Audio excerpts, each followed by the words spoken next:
A shootout. Lead went back and forth. Oilers scored in the last play of the game to beat Los Angeles 38-35. A high short kick.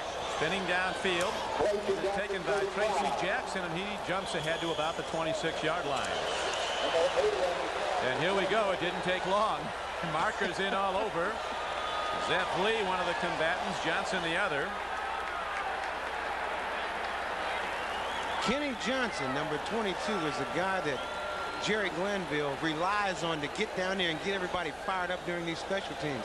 He's been in the league a long time. He's played with Jerry down in Atlanta, and Jerry brought him here just for that reason, because he is a very courageous player, and Jerry said that's what it takes to play special teams. And Ahmad, these are the two most penalized teams in the NFL, as you know, so we have flags early. Kenny Johnson. Gordon McCarter, the referee, has to sort this out. Personal foul, unnecessary roughness, number 53 on the receiving team. Flagrant foul. He is disqualified from the game. Eugene Seal is out already. He's the man that recovered the fumble in the end zone to help the Oilers beat the Bengals on Monday night. This is a big loss, Don. Big loss. I mean, right at the outset of the game, Eugene Seal, one of the major players on the Houston Oilers team, and especially one of the major players on the special teams. I guess these referees are trying to set the tone right now that we are not going to stand for this, and they get rid of a player right at the start of the game. That's unlike Eugene. Stand out off the field, but he lost it on the opening kickoff, and they caught him with a flagrant foul, so he's out of the game. Maybe the best special teams player on the Oiler roster. After the penalty, the Oilers are set to go inside their 15-yard line. First down and 10. The handoff, and Rozier runs the ball and gets to about the 15. A short gain on the play, maybe 2 yards. As we look at the Houston Oilers on offense, an ex-Raider, Bruce Davis, is at left tackle. The guards, Munchak and Matthews, both Pro Bowl players. Steinkuhler, a not very good right tackle. Yarno in for the injured Jay Pennison at center. Warren Moon having another terrific year at quarterback. He was a Pro Bowl player last January. Rozier and Marasco come out when they go to the red gun passing offense, and the extra wideouts are Leonard Harris and Curtis Duncan, joining Jeffries and Givens. The best receiver for the Oilers is out of this game. Drew Hill with a back injury, down for 2 to 3 weeks. Moon and the Oilers setting up now in the I on 2nd down and 8. Out of the I back comes Rozier, and he gets the ball only to the 20-yard line, short of a first down. And it'll bring up 3rd down now. Rozier has not run well this year. The former Heisman Trophy winner has only 134 yards total, just 2.9 a carry.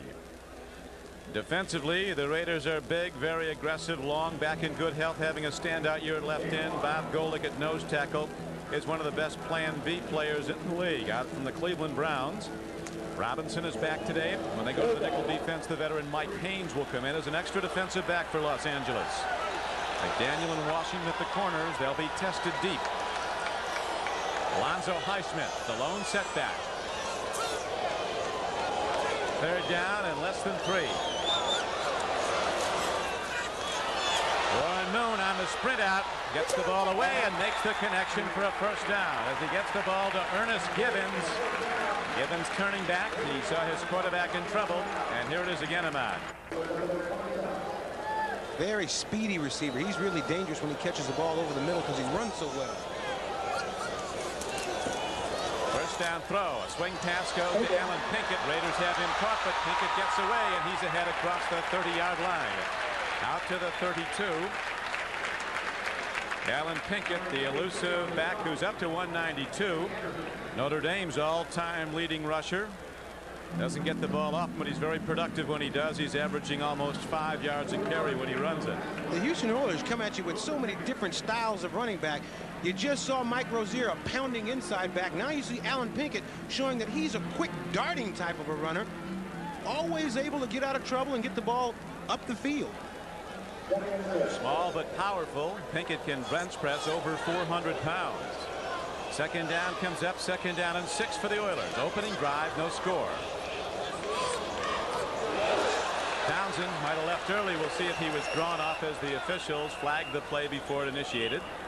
400 pounds, Don, about the weight of your average refrigerator. That's it. 70 offense. Steinkuhler, who was across from Townsend, moved early, so the call is against the Oilers. Their second penalty. The first was most expensive. Sets in. But in real terms. Second down and over 10 now as they go from the shotgun. Moon a timing throw. He has a man deep, and the ball is caught inside the 45-yard line of Los Angeles. Haywood Jeffries goes up and takes the ball away from Lionel Washington. A perfectly thrown ball by Warren Moon, good for a 32-yard gain, and a Houston first down. An excellent throw by Warren Moon. This ball was right on the money. Anytime you get a guy in your face, the only way you can beat him is just take off down the field. Jeffries gets by Lionel Washington. Now the ball's up in the air. Watch Jeffries go to the ball. Right smack dab on the numbers there. Another look. Warren Moon with a showing that he not only has a strong arm, but he has tremendous touch. He puts the ball right where the only person who can catch it is Jeffries. Great play by both those guys. Remember Monday night, Jeffries dropped the ball like that against Cincinnati. Here's a tip ball, but the Raiders can't get to it. They were going to the tight end, Bob Marasco. They don't throw to the tight end often here in Houston, nor do the Raiders. Maybe that comes out. Oilers on the opening drive of this game have the ball positioned at the 44-yard line of Los Angeles. It's second down and 10.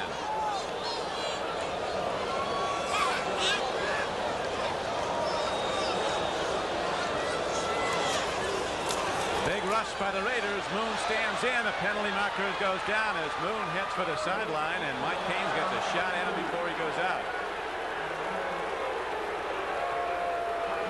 Could be a holding call against the Houston Oilers. It looked like Giorgiano, number 66, was saying that he didn't hold. That usually means that the guy did hold, but let's wait and see. I may have mentioned the wrong fella too soon.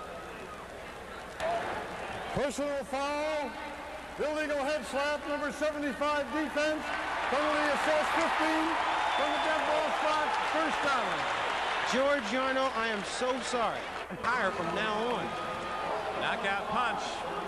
And downfield go the Oilers on the penalty. They have the ball close to the 25-yard line.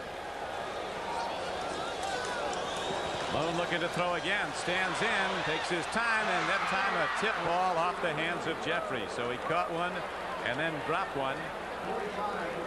Mike Harden contending for the ball on the play for the Raiders.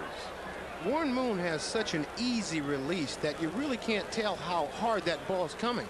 But he put that ball right on top of Jeffries, and Jeffries did a good job of keeping it from getting intercepted as he knocked it up. Then he knocked it away from the defensive back. New England scoring 3 late touchdowns. Comes from behind to lead Buffalo. Like to welcome those who've been watching San Diego and Pittsburgh. Right now the Oilers have the ball, second down and 10. No score opening drive. 10:47 to play in the first quarter. Moon with time, an open man, but he throws to the wrong side of Ernest Gibbons, and it's incomplete. Almost a 6-point hit. The Steelers rallying today. Started on the 13-yard line.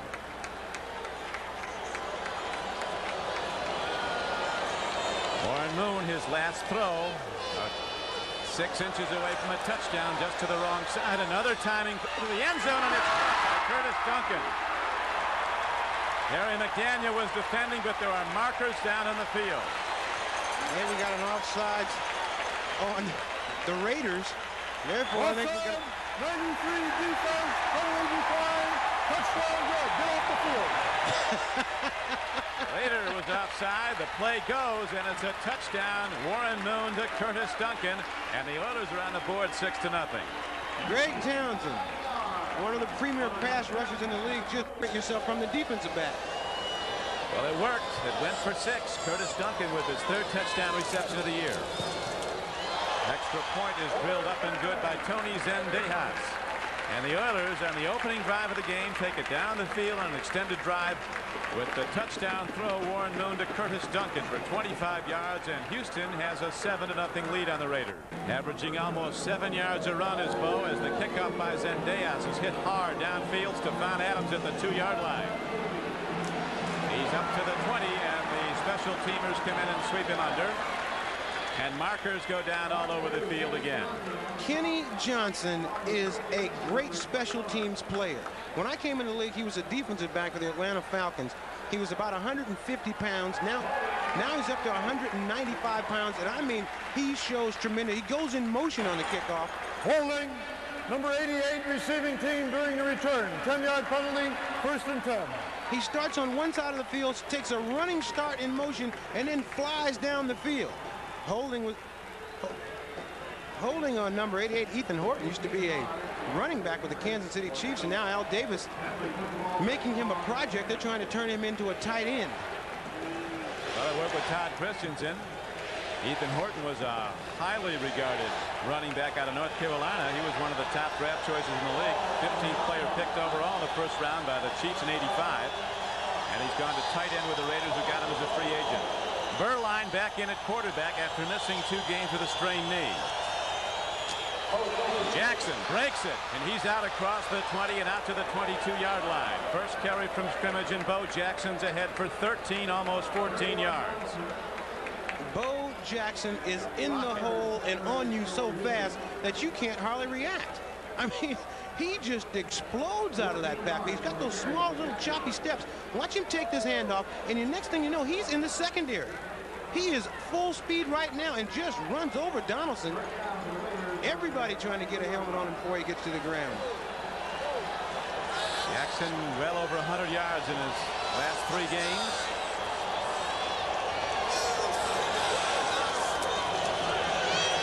Beuerlein gets time and swings it out to Bo, and Jackson puts one move on, but he can't make the man miss, and he's ahead for only a gain of 2 yards as Robert Lyles, the left side linebacker, number 93, held his position and knocked down Bo.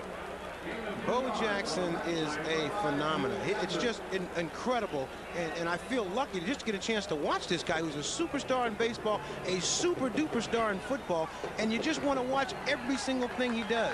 He's one of these guys that any time, he doesn't have to carry the ball to bring everybody to their feet. They're watching Bo at all times.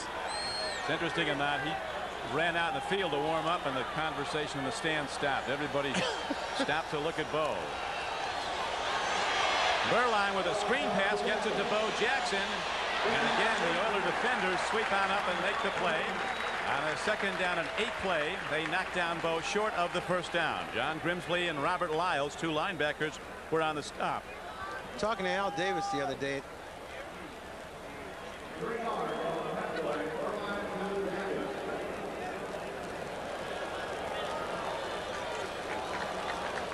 Miami rallied to beat Dallas today, 17-14. We'd like to welcome those of you who've been watching that game. We're at the Astrodome in Houston, Texas.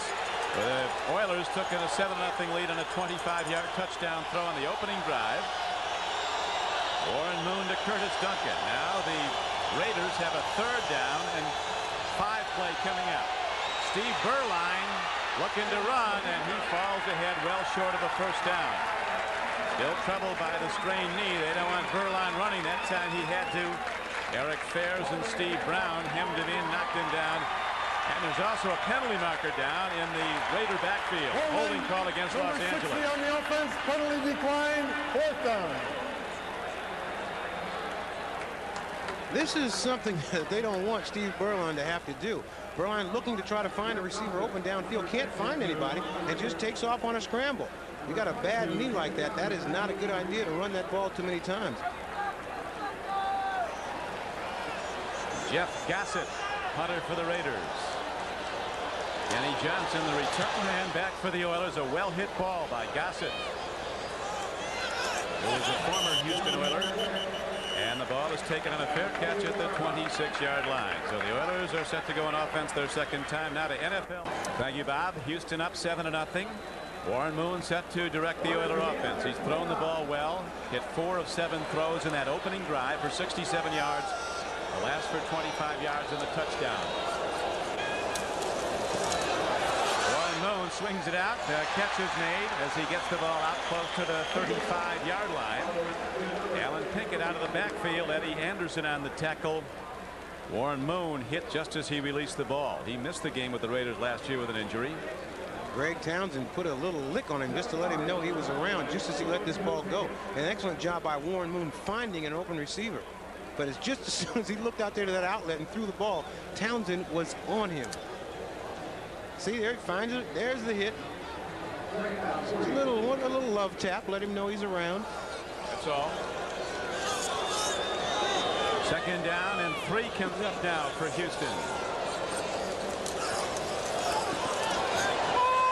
Lightning throw, and coming back to make the play on the ball is Ernest Givens. It looked like it might be intercepted the way it was floating in, and Givens, so very quick, darted back, made the play. It's a first down for Houston as he catches it again on Terry McDaniel. Shades of Fred. For the Raiders, Givens beat him to the ball. First down, Houston.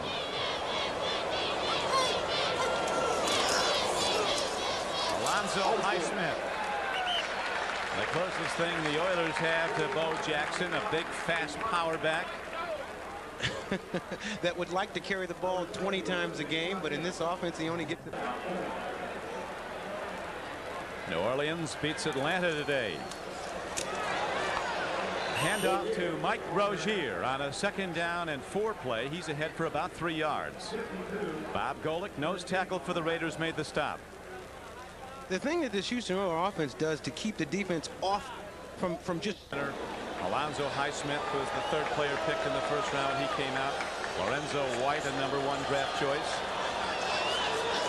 And Pinkett. Over the top goes Mike Rozier on 3rd and less than a yard. He breaks the crust of the Raider defensive front and gets to the 41-yard line. And we got a little chicken fight going on here. You know, the amazing thing is no one has ever been hurt in those kind of fights. That's right. So Howie Long says all you do is hurt your team by getting thrown out. A nice little move here by Rozier, who can't find the hole to the left, breaks it back over to the right a little bit, keeps his feet, and drives it through for the first down. But it looks good, though, in those fights when you jump up and act like you're ready to fight somebody. Houston. You punch a helmet or a face mask, your hand finishes a bad second. That's the stupid move. First down and 10 now for the Oilers. Right to the shotgun. Warren Moon getting time and makes another connection. This time it's to Haywood Jeffries, the #1 draft pick 2 years ago out of North Carolina State. Raiders start the day 1 game, or the Oilers start the day 1 game behind Cleveland in the AFC Central. Raiders have virtually no chance of catching Denver. 3 back with 6 to play, but they can make it as a wild card. As Mike Rozier turns the corner and takes a hard hit from Eddie Anderson, the free safety for Los Angeles, #33. I've always thought on an offensive team, your toughest guy's got to be your running back. I mean, he's got to be your tough, bully, butch kind of guy, and that's what Mike Rozier is. He is. Rozier was a 1,000-yard rusher a year ago, has been not very productive so far this year. 3rd down, 3rd and 2. Oilers have converted their previous 3 first-down tries on 3rd down, and they do it a 4th time. So they're really powering the ball at Los Angeles. Penalty marker down. False start. Offensive right guard. 5-yard penalty, still 3rd down. Rozier has not played a lot. They like that Raider mystique. They wear the mantle of the bad guys the last couple of years. They got a lot of winning to catch up with that Raider mystique. 3rd and 7 now for Houston on the run. A beautiful strike thrown downfield. Leonard Harris adjusting to the ball in flight as Warren Moon throws an 18-yard strike on the run. It's another first down for Houston. Warren Moon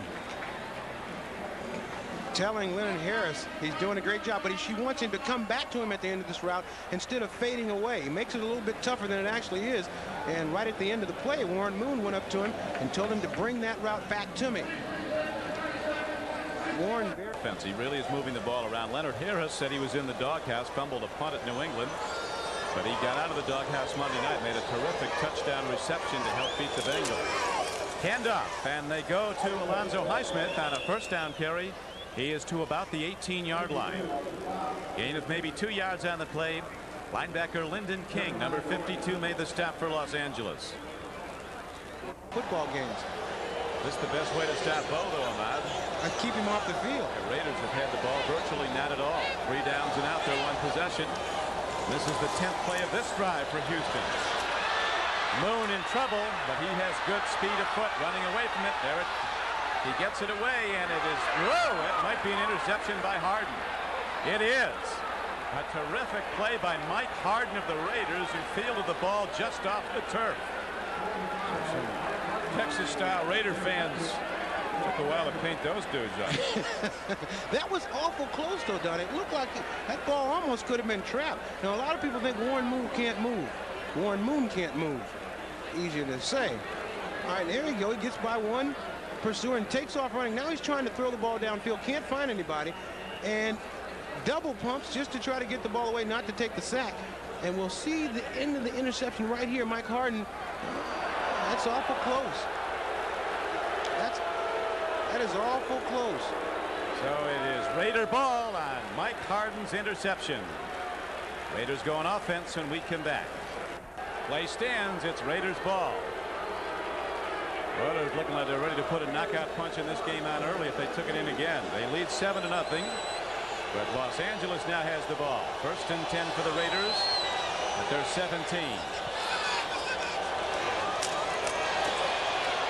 Bo Jackson hemmed in again as he has both arms on the ball, and now bringing up 2nd down and 8. We go back to NFL. How much Marty Schottenheimer wants that one. Here is a throw downfield by Beuerlein, and he makes the connection for a 1st down outside the 35-yard line.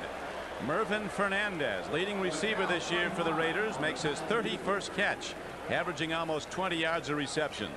Mervin Fernandez, this is a great catch. Beuerlein having a lot of confidence in his wide receivers. An 18-yard throw. He puts it up a little high. Fernandez doesn't hesitate to go up, snatch the ball out of the air, and get to the ground. Great catch by Mervin Fernandez, who's really coming into his own. They thought this guy was going to be a savior when he came from Canada. They give him a little bit of time, and he's finally coming around to be a great receiver. When he gets it and runs, he hits you. You don't just hit him. A very physical player. Pitch back to Bo Jackson. That's his favorite play, and Bo takes people with him ahead for a 1st down. A 1st and 10 play, good for 13 yards for Jackson.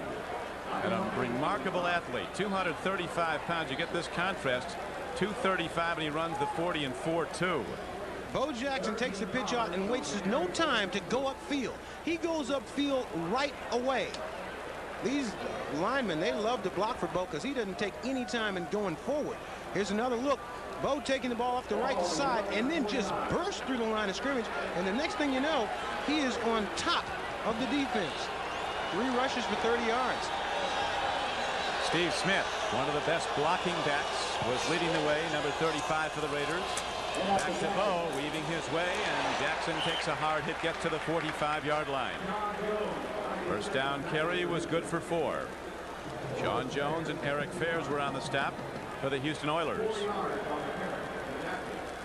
The offensive line for the Raiders, Wisniewski, a rookie guard from Penn State. They think is Pro Bowl quality as a 1st-year player. He's been terrific. Mosbar missed some games with his back playing center. Beuerlein at quarterback. Galt and Fernandez, the wideouts. Dial doesn't get much thrown to him. He'll come out for extra wide receivers. Tim Ware and Mike Alexander will come in as part of the 4 wide receiver set of the Raiders. 2nd down and 6. Raiders with the ball. Houston with a 7-0 1st quarter lead. Beuerlein has Dial open, but he can't get to the ball at the 25-yard line. Very close to a big hit for the Raiders, but it goes incomplete, and that'll do it for the 1st quarter of play. So the Oilers, moving 87 yards in 10 plays on their opening drive, took a 7-0 lead, and that's how it stands at the end of 1 quarter of play. Back to the Astrodome after with Ahmad Rashad. This is Don Criqui back at the rejuvenated Astrodome. They put a lot of new seats in, 15,000, getting the attendance up over 60. Coach Jerry Glanville, who says his team lives on the edge, when asked if they're a dirty ball club. Right now digging in to try and stop the Raiders. Big down for Los Angeles and Steve Beuerlein. 3rd down and 6. Oilers lead the Raiders 7-0 as we open the 2nd quarter of play. Downfield throw, and it's stripped from Mike Alexander at the last possible second. Richard Johnson, number 23, knocked it away from Mike Alexander. Fred Biletnikoff told me that one of the guys, the sleepers, is Mike Alexander. And here he's just fading back a little bit. As he fades back, if he would have come back to the ball, he may have had a chance to catch it. But Richard Johnson, number 23, made an excellent play. Be a first down for the Raiders on this play as their punter was fouled. They went for the block, did the Houston Oilers. And the ex-Oiler Jeff Gossett, now punting for Los Angeles, was hit hard. There's no question. The official, the referee right there. The penalty does not make it a first down. It will still be fourth. That's right. It's not enough to make it a first down. Where their position, they had 4th down and 6, and that's a 5-yard penalty. Now, one of the reasons that they say that kickers are strange people, if we can see this again, Gossett jumped up and celebrated after he got knocked down. Very happy about the fact. Interesting, though, the Raiders are sending their offense out. They'll have about a yard to go. So I would take a outside shot at calling this one, Ahmad. A weak side toss to Bo Jackson with Steve Smith in front. That's well, Tom Walsh said, you know, we've gone back to the old Raider way. He's the offensive coach for the Raiders, and that is to get out and just get after people. We put our men on their men and see who's the best. Watch the up back 35 block here. He doesn't get it. Jackson's the eye back. 4th down, less than a yard. Bo blasts ahead. He might go more inside to the 30 to the 28-yard line. So the Raiders have been getting 10 yards a pop from Bo. Busted ahead on a 4th down try, and Bo is about 11 yards downfield for yet another first down. And seeing that this play worked, it was a great call. Bo Jackson just exploding through that Oiler defense and running over everybody in front of him. 5 carries for 48 yards. Watch Bo run through tackles. And all of a sudden, right at the end, he's got a chance to go again. Steve Brown is there. He runs over Steve Brown, too. Bo averaging over 9.5 yards a carry in this game, and he's not popped the big one yet. Chances are he will. 1st and 10 for the Raiders. As 35, Smith goes in motion to lead the blocking. Jackson darts inside the 25-yard line. He's ahead for a gain of about 4. Inside linebacker Al Smith, number 54, made the stop for the Oilers. Bo Jackson is a pleasure. You see him give old Doug Smith a hand to the back. They played together at Auburn. And Bo is just a pleasure to block for if you talk to any of the offensive linemen, because all they have to do is get on the block. They don't have to knock anybody down because Bo gets there so fast. The worst thing you want to do as a defensive lineman is come off a block and catch Bo in the chest. Right. They say that you can't believe how quickly he hits the hole. There's just a slant. He's got it open. That time, the Oiler linebackers shoot the gaps to play the run and knock him down at about the 22-yard line. Smith was the first man through again. You know, having talked to Al Davis the other day, and he's just a wonderful guy to talk to. Knows all about every football player that's ever played. And we were talking about the Bo Jackson thing, and when all the press came out and everybody talking about he could not play, he can't possibly play 2 sports. The sportsman in Al Davis came out and he said, I want to be the guy to give him a chance. And he is as much of a fan as anybody that I have ever been around in terms of giving this guy a chance to be great, as opposed to everybody else saying, oh, he can't do it. What manner of man is Bo Jackson? And what he's achieved is just extraordinary. He led the major leagues this year with 1 RBI for every 4.9 at bats. Was the MVP of the All-Star game. As like Mike Haynes says, I'll bet he'd be the MVP of the Pro Bowl. Beuerlein stops and throws, and Dial heads in for the Raiders. So Los Angeles comes right back. A beautiful thrown ball by Steve Beuerlein to tight end Dial, and it's good for a 22-yard touchdown. Players really like Beuerlein. They figure he fires him up. He knows where to go. He's smart, makes the reads. This team responds a lot more to Beuerlein than it has to Schrader in recent weeks. They certainly do. And this is an excellent throw by Beuerlein. Backing up, looking for the tight end Dial the entire way. Dial wide open over the middle and makes the catch and makes a nice little run here to get inside the end zone. When you put too much pressure on trying to stop Bo Jackson, it creates big lanes in that defensive secondary. Whoops. Raiders put the excitement back in the extra point. They hit the upright, hook it into it. The kick by Jaeger. I think we're going to kick it again. The Oilers were offside. They'll get another shot at it. I bet he can't do that again. Hit that pole and it bounced right back to him. He caught it. Trick shot. But Schrader has had one sensational year at Washington when he threw for 4,100 yards and went to the Pro Bowl in '86. Offside. Defense. Retry. He might be better off him out with the pressure off him now. He'll come off the bench somewhere between now and the end and maybe get back into his top form. He's just been way off form in the recent games. It's a good situation if the quarterback is able to accept the fact that he's the backup quarterback, and anytime he gets a chance to play, he's got to be ready to go. Jim Plunkett did that better than anybody I can ever remember. A number of times he did it. Was on the bench, came back to start. Well, what about so they give Jaeger a second chance on the penalty against the Oilers, and that is good for a tie ball game. It is a 7-7 game, 12:21 to play in the first half. On from high atop the Astrodome, Al Davis has to be well pleased with the work of Steve Berline, the young quarterback who just made the hit to Mike Dial for the touchdown. Tied the game. It's interesting about Bo Jackson. Art Shell says he hits home runs for us too, and do you think he's going to hit one today? They think he's going to go the distance every game, I think. I just have not seen anybody that has this effect on everybody that he plays with. You talk to baseball players and they are in awe of Bo Jackson. You talk to football players, they are in awe of Bo Jackson, and I think the entire country in terms of sports is in awe of Bo Jackson. That was Mike Dial's first touchdown. To the adjustment. And he said, what adjustment? I said, I mean, from baseball to football. He said, what adjustment? Yeah, he had a week and a half off. But he said, everybody said, how can you do it? He said, I don't know what to do with my free time now. So we got football. Number 88 receiving team during the return. Berthold. After this was penalty from the dead ball for the penalty. You know that anybody can break a bat over his helmet has to be strong. That's the first thing we know. Did that about 4 times last season.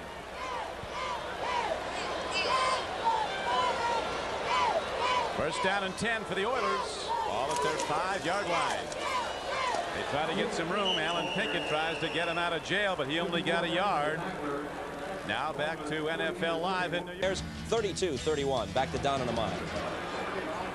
Thank you, Bob. Who's the lucky guy gets to sit next to Ditka on the flight back? Throw and a catch at the 12-yard line.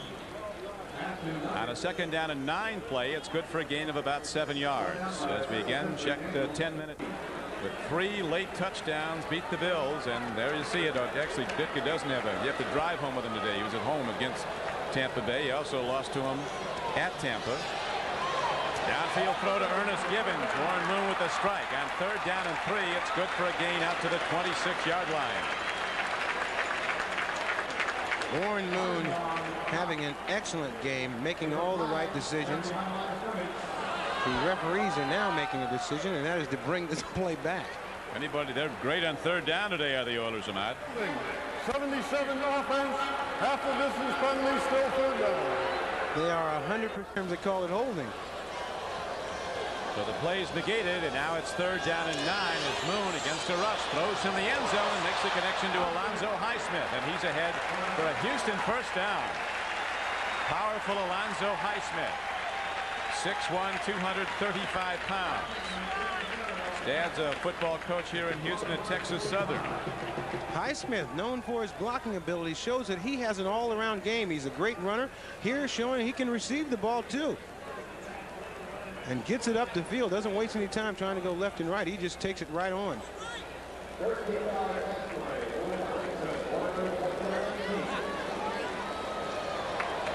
Oilers with a little more room to work now. Starting at their 5, they go back to the run. Rozier at 5'10", 200 pounds takes on Raiders and butts them back. Eddie Anderson finally knocked him down, but Mike Rozier's ahead for a gain to the 35-yard line. He goes out and he's extra motivated to try to show that, hey, I can play too. Interesting about that was Rozier's longest run of the season, 16 yards. First and 10 from the 36. Game is tied 7-7. Swing pass goes, and Tracy Johnson, a big back, 6 feet, 232 pounds, swings ahead for a gain out to about the 44-yard line. Gain of 8 on the play. And Warren Moon just 49ers. Rozier runs again, and on a second down and 2 play, he breaks it ahead for a gain of 9 yards and an Oiler first down. So the Oilers really getting off the ball on offense with Yarno at center, Munchak and Matthews, their Pro Bowl guards, Steinkuhler and Davis, the tackles. Bob Golic shaken up. And Golic is a player that came over here to the Raiders from Cleveland. I think he's already shaking his head saying, yeah, I'm fine. But he is a guy. The gear down for the moment. We're back and set to go now. It is first down and 10 at the 47-yard line for the Oilers. Game tied, as you see, 7-7. Don Criqui with a Madras shot as Warren Moon eludes the rush. And away from Davis and then grounds the ball. They rule it's a legal forward try. There was a receiver near the ball, Haywood Jeffries. What a contrast in this Houston Oilers football team. They are wild and crazy and like to hit everything moving, but their quarterback is a very analytical, intelligent, I mean, just a great, soft-spoken guy. He's so different from the head coach and the rest of the team, but boy, he is excellent. Bob Golic, one of the guys that went, ooh, we're afraid of that house of pain, was just escorted off the field under the assistant of the trainer and the doctor. But I think he's okay. Put some of that knockout sauce on him. Put that knockout sauce on him, wake him right up. He'll be back. Second down and 10 comes up now for Warren Moon and the Oilers. What a throw. Timing pattern to Curtis Duncan, who took the cornerback deep and then turned out. And Warren Moon, who throws about the tightest spiral in the league, just rocketed one right on his numbers. Throws the prettiest ball in the league. Now, when you talk about a quarterback throwing the ball and guys say he threw it on a rope, watch Curtis Duncan make this out move and watch the way that ball gets to him. That's what they mean by throwing the ball on a rope. That's about a 35-yard throw straight across the field, and Warren Moon threw it like he was playing catch in the backyard with his son. Just effortless. That was about 35 yards in the air, 15 yards downfield for a first down.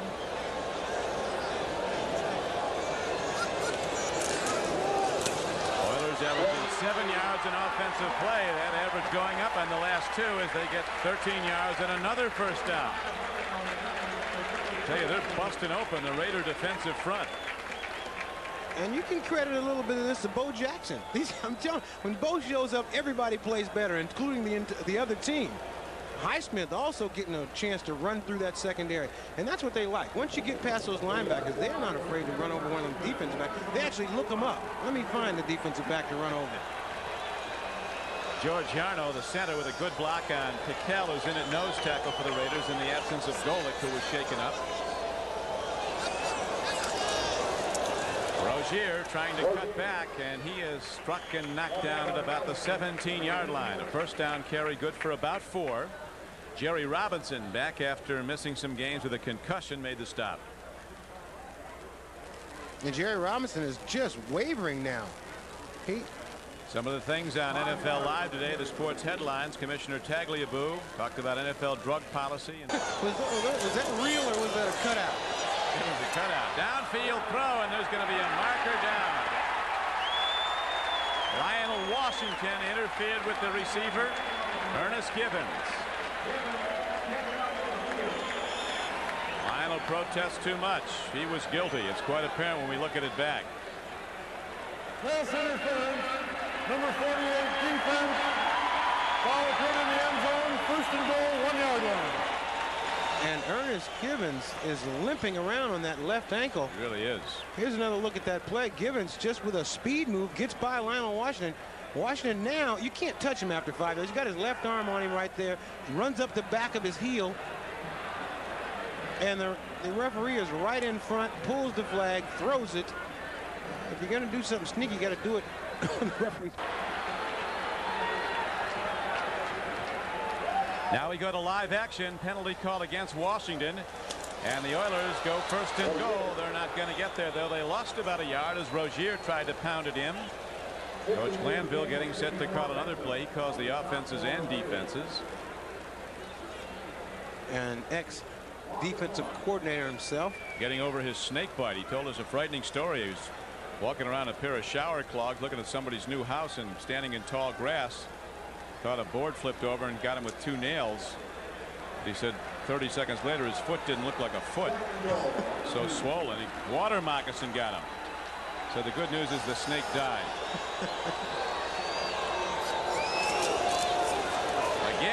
try it. This time they, whoa, is that good for a touch? He's out of the end zone. Play fake to Rozier by Warren Moon. Then he lofts it down at the end, the back of the end zone, trying to get the ball to Chris Verhulst. And they did not fool the Raiders on that one. So 3rd down and goal around just as he got his hands on it. So now in this tie game, 7-7, 5:13 to play in the first half. Oilers go 3rd and goal. Not going to do it. Mike Rozier is stopped again. As again the Raiders shoot those quick inside backers. Thomas Benson, 54, jumping into a gap, making a hit. Eddie Anderson coming up to play the run. And the Oilers have to go for the field goal now. They send out their kicker.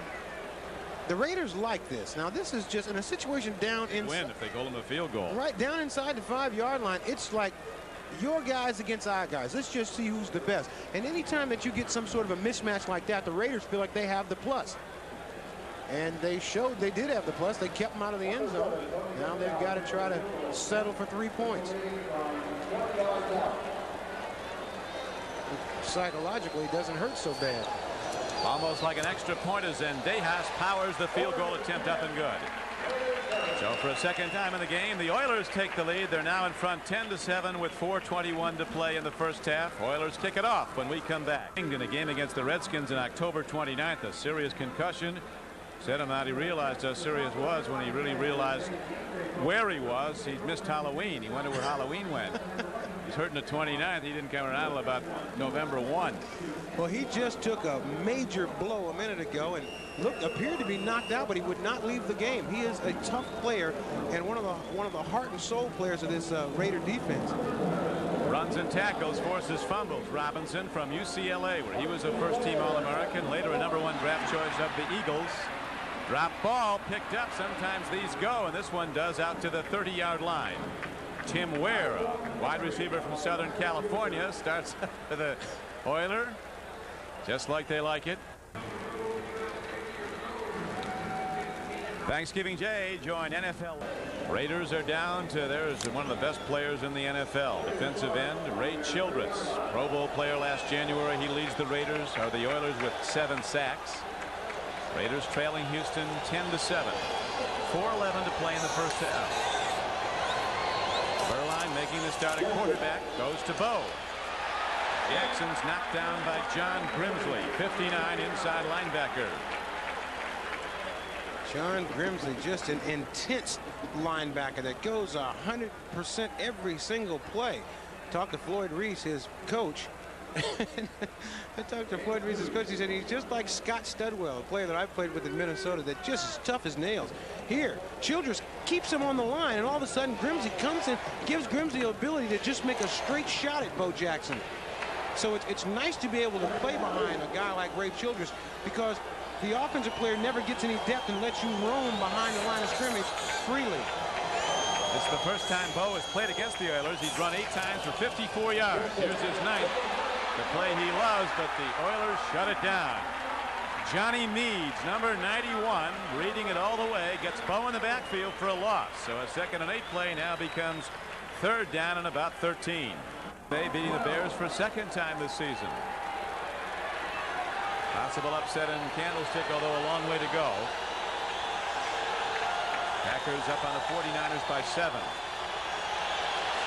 Berline with penalty markers down, fires down the run to Mervyn Fernandez, who makes the play at the 36-yard line and dives down to the 33. Oilers say the call will go against Houston, and it does. It's offside on the Raiders. I think their right tackle moved just a little. Bruce Wilkerson looked like he moved a little bit before the snap. Motion, number 68, offense. 5 yards, repeat, 3rd down. He called it on 68, Bruce Wilkerson. Bruce, where you see him just rocking back on his heels just before the ball snapped, and the referee right on top of that throws the flag, nullifying a pretty good play by Mervyn Fernandez. 40-yard catch. Nice throw also by Berline. Berline has thrown for 6 touchdowns this year, the last to Mike Dial, 22 yards to tie the game. It's now 10-7 Oilers. He's only been intercepted 3 times. Third-year player from Notre Dame. Beuerlein with the deep drop. Gets time and throws downfield. It's incomplete. At the 42-yard line of Los Angeles, Mike Alexander was going for the ball. Steve Brown was defending. So the Raiders have to punt when we come back. At halftime, we'll go to Bob Costas and O.J. Simpson in New York, NFL Live. We have 1:58 to play in the first half. Here at the Astrodome, Don Criqui with Ahmad Rashad. It is 10-7, the Oilers over the Raiders. Beuerlein back in at quarterback. He has to go off the field now as they have fourth down coming up to the Raiders. 4th down and 17. And their punter, the ex-Oiler, Jeff Gossett, is back on the field. The Raiders could be in some trouble here the way that the Oilers have been playing. Warren Moon has been picking them apart. Very sharp. 2 minutes left to go. That's a lot of time. Kenny Johnson is back deep for the Oilers. Gossett hits a beauty, a long towering spiral. Their catch made by Johnson at the 25-yard line. 52-yard punt by number 6, Jeff Gossett. Next Sunday, join NBC. Starting a quarterback controversy in Buffalo, Don? That a few of the Raiders. Here's a bad snap to Warren Moon, and he does very well to fall on the loose ball. Speaking about those Buffalo Bills, it seemed to me that when Kelly went down, they rallied around Frank Reich. They really did. Warren Moon, number 1, played collegiately at the University of Washington. Was the most valuable player in the Rose Bowl. Was not drafted by any NFL team. Went to Canada. Quarterback 5 straight CFL championship teams. Was MVP in that league. Now he's knocking down a cool $2 million a year. Is one of the best in the NFL. Here's a perfect strike, but a hard hit separates the receiver Curtis Duncan from the ball. And a penalty marker is also down at the line of scrimmage.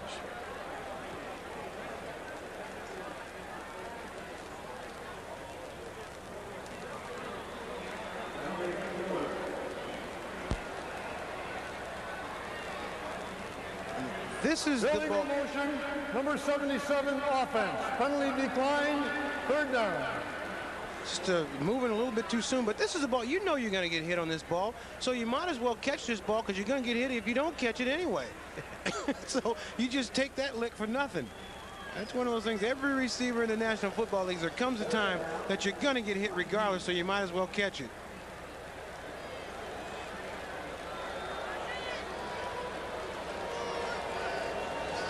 Snap to Warren Moon.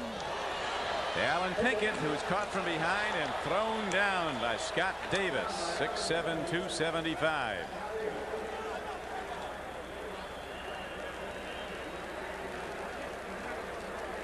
A rather interesting development at Cleveland. They played a full period of overtime football, full 15 minutes. Nobody scored.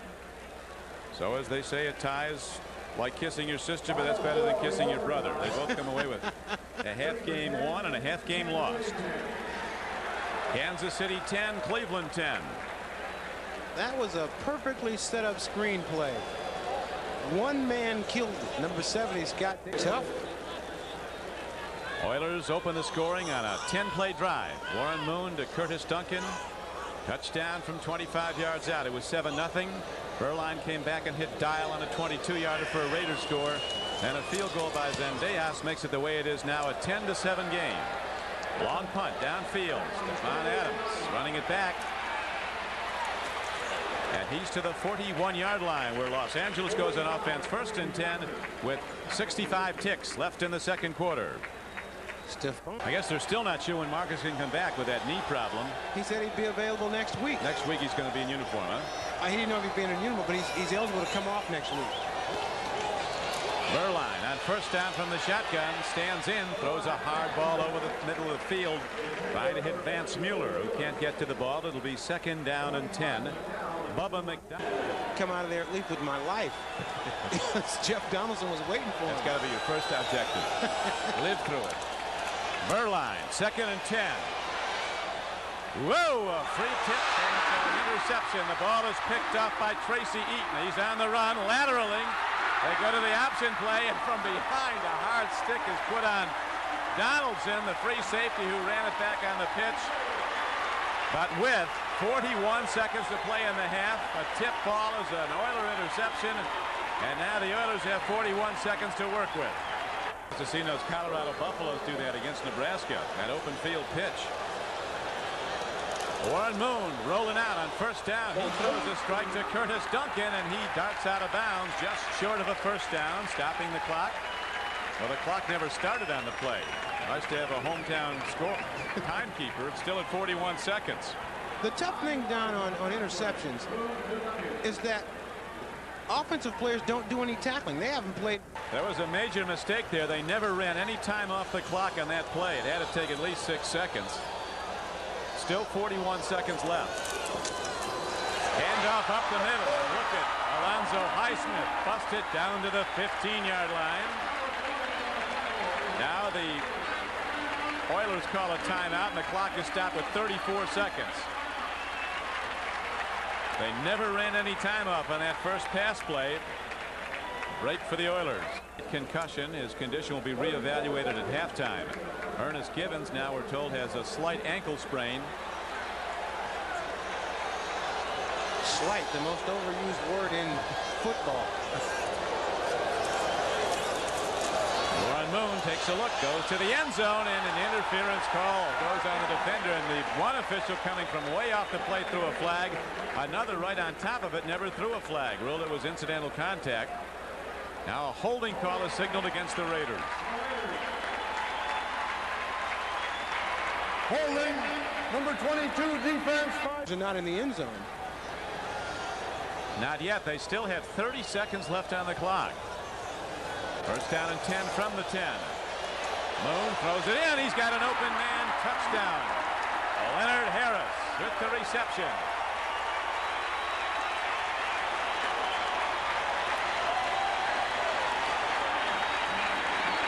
And talking to Warren Moon yesterday, that's the man he talked about, Leonard Harris.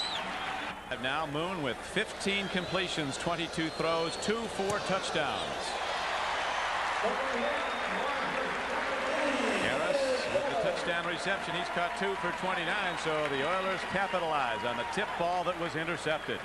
And with 25 seconds left in the half, they've taken a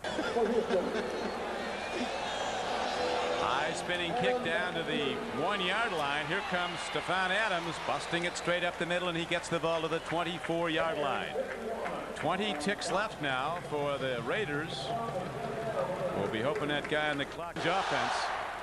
Looks like they might just collect their winnings. They're just going to take it, run it out.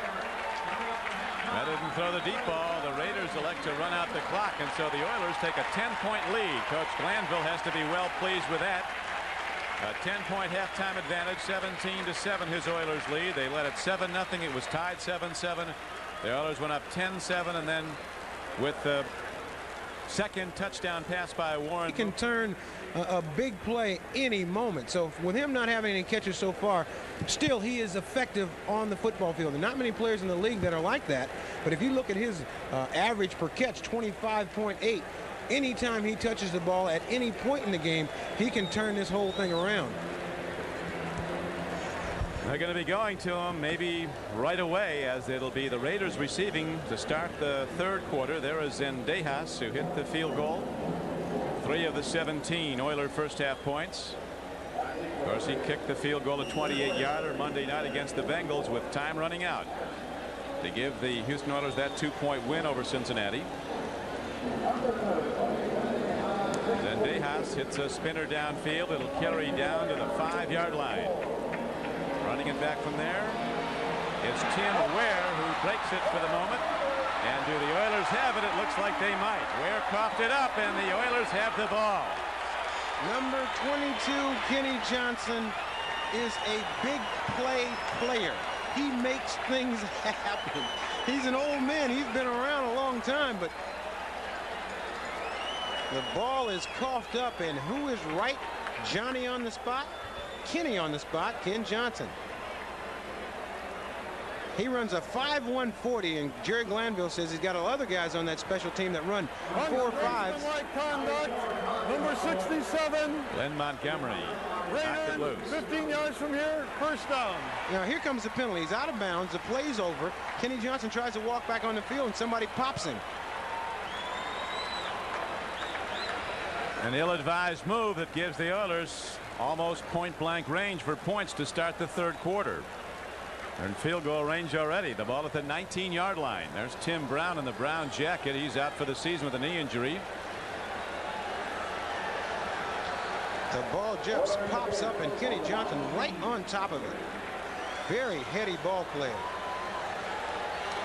So it's 1st and 10 for Houston as they go to the run on a counter.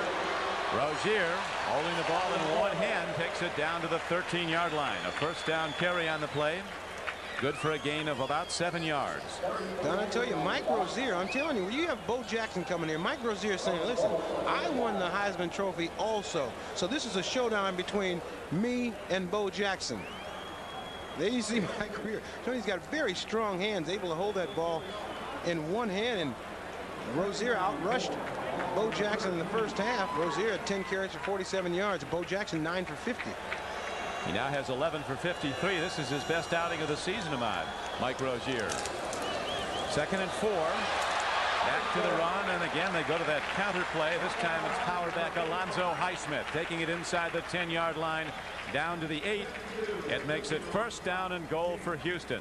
Anytime you run a cutback play, you got to have backside blocking. Number 78, Don Maggs of Houston, clears the ball, clears it back on the backside, and enables Highsmith to break that ball back and get a clear running start at one of those linebackers. Because of injuries, George Yarno was dinged in the first half. Bruce Matthews, a Pro Bowl guard, has moved to center. Don Maggs, 78, is in at right guard for the Oilers.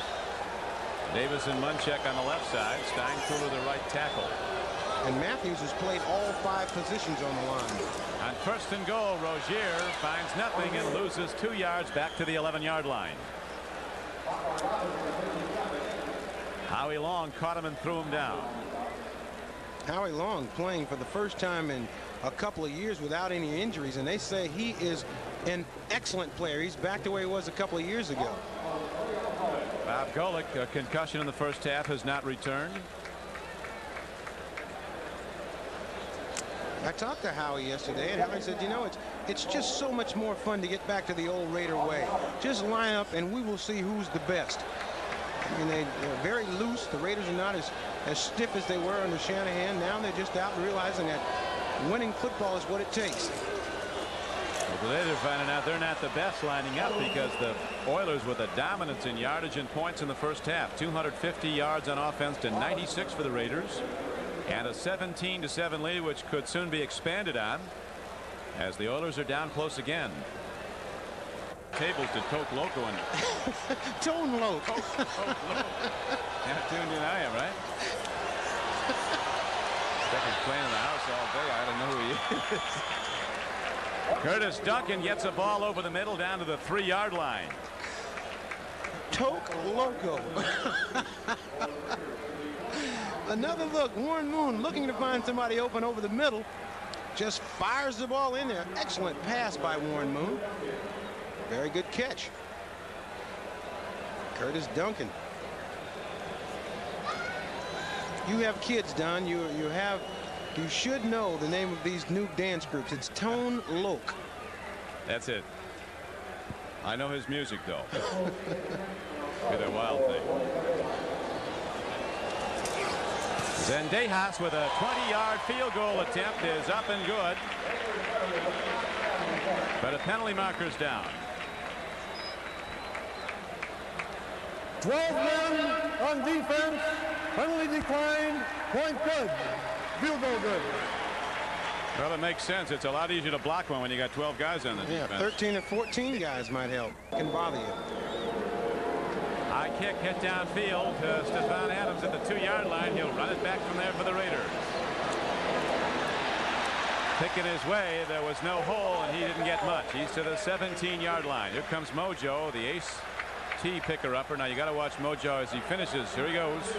Mojo making that wide turn. He used to be a lot faster. Yeah, he used to be a lot faster. All right, my man. Mojo with a T-spike.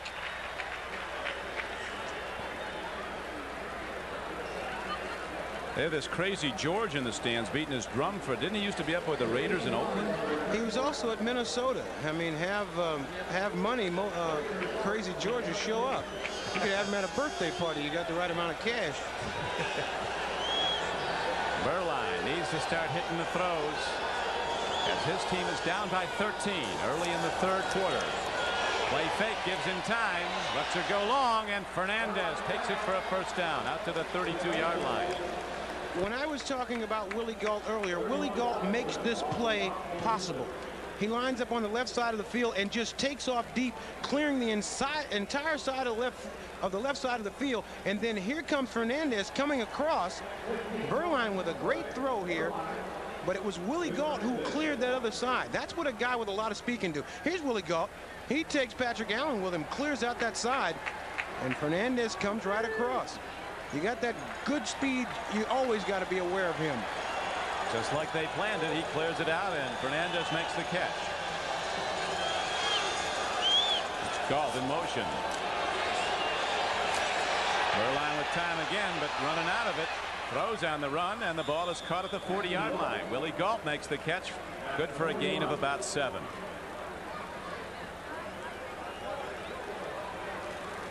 Giants extend their lead over Seattle to 12-0 in the third quarter. Packers and 49ers tied in the third quarter at Candlestick. Rams blowing out the Phoenix Cardinals. Rams back in form. They had their little dip in the middle of the season, but if you're going to have one, you want to have it then. Between now and the end of the season is where the real playoff teams start to rise. Berline and his offense set with a 2nd down and 2.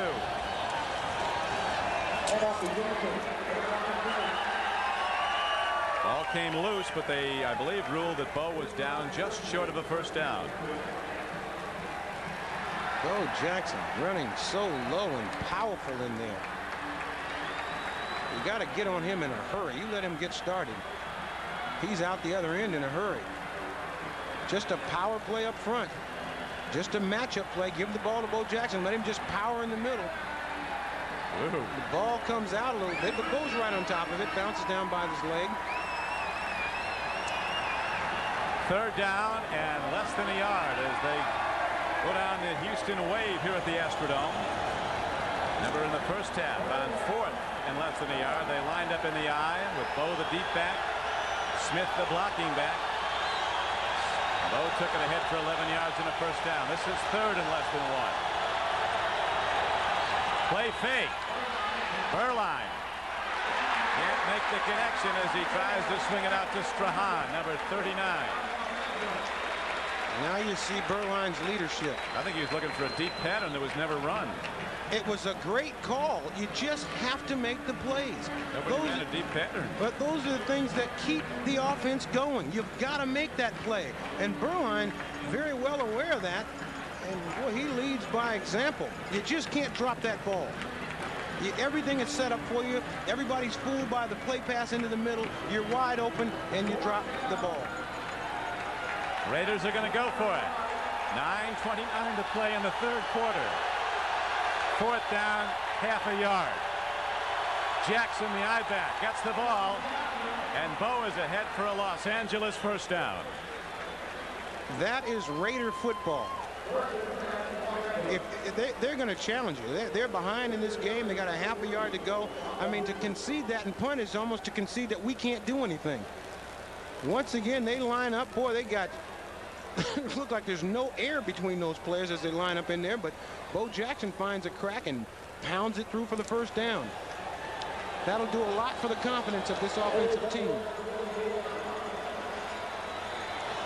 You pointed out about Gault is so true in that they've been doubling him all game. He has cleared open spaces, has only 1 8-yard reception.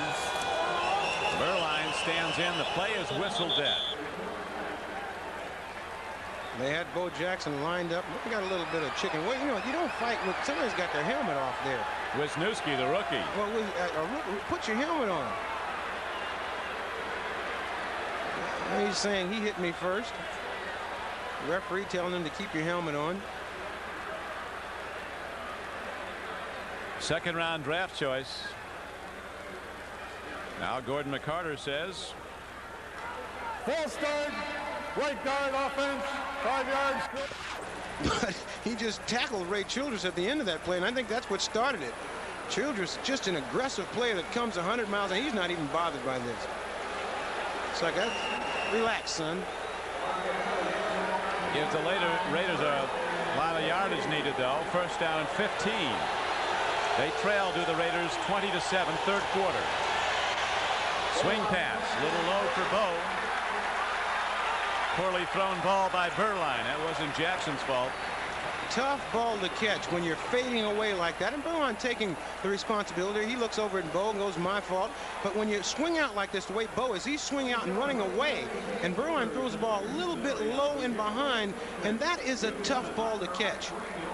You want to try to keep your eyes downfield and look at the defense and then just reach back and make the catch. But when it's low like that, very hard to make that catch. If anybody has a chance to, it's Bo Jackson. Now Bo comes out to the left. They have him split out as a wide receiver. I look for Bo to go deep here, just a straight fly pattern. Second and 15, a deep drop by Beuerlein. In trouble, he's going to have to unload on the run. He does, and he has a man open. Dial, the tight end, but he caught it out of bounds. Mike Dial, the tight end, who caught the 22-yard touchdown pass to open the Raiders scoring, their only score so far. Caught the ball but didn't have both feet in. Beuerlein looking downfield, trying to find. He's looking at Dial the entire time. Now Dial gets hung up a little bit. Now he starts to run to the sideline. The ball thrown just a little bit wide, and Dial unable to make the catch with his feet in bounds, and it's signaled no good by the coach there with the headsets on for the Houston Oilers. That's Floyd Reese doing a little refereeing work. Dial, the first-year tight end, played at Texas A&I. He's from Kerrville, Texas, the Raider tight end.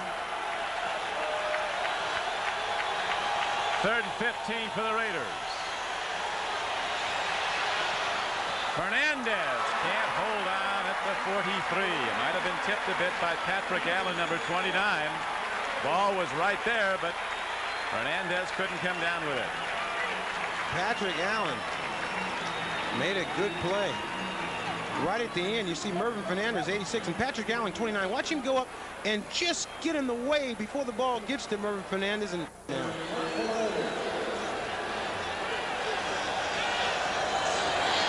Gossett punts it downfield, a low punt that forces a fair catch, and then Johnson lets it roll, and the Raiders down it at the 33-yard line. So with 8 minutes and 9 seconds left to play in the third quarter, the Houston Oilers with a 20-7 lead take over the ball. Back at the Astrodome in Houston, Bo Jackson with 11 carries, 53 yards.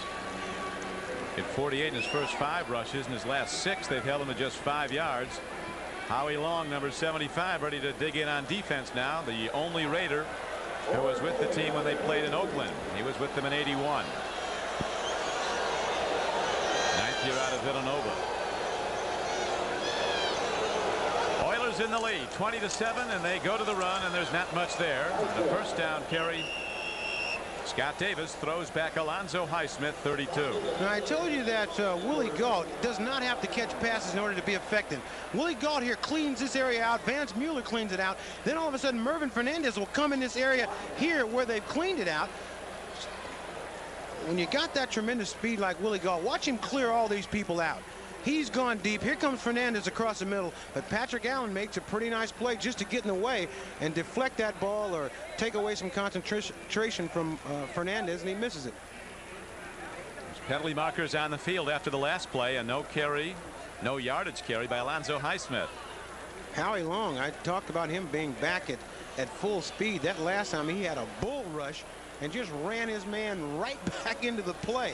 Howie Long, when he is healthy, there are very few that are better than him. 5 straight years Howie Long went to the Pro Bowl.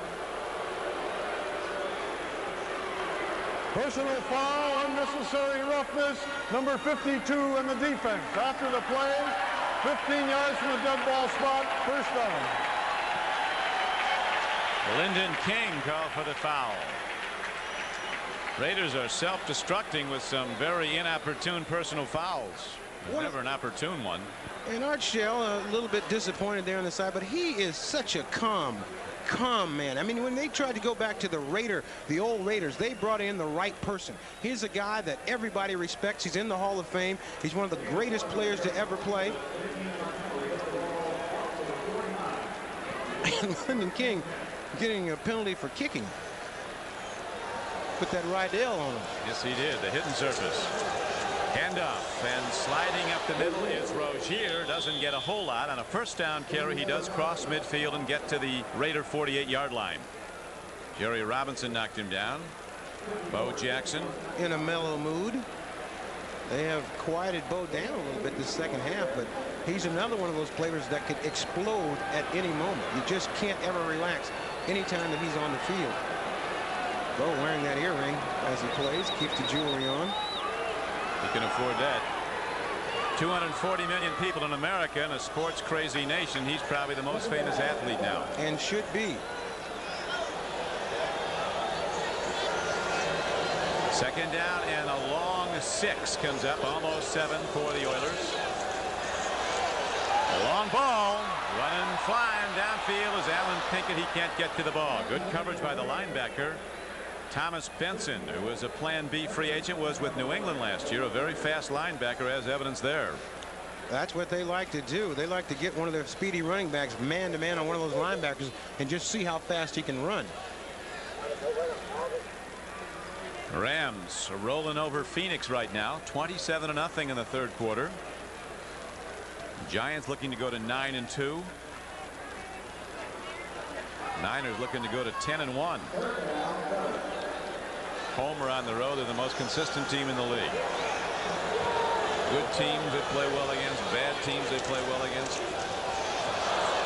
Rozier runs into one of his own guys and then fights ahead on a third down carry, 3rd down and 7. He doesn't get there. He's to the 45-yard line, and the Oilers will send out their punter. Thomas Benson on the tackle. Once again, Howie Long causing that play. He is just power rushing. You watch Howie Long, number 75. You'll see him come into the picture. Rozier takes the ball. Howie Long just runs his man right back into Rozier, and Rozier does a fine job of just getting back up near the line of scrimmage.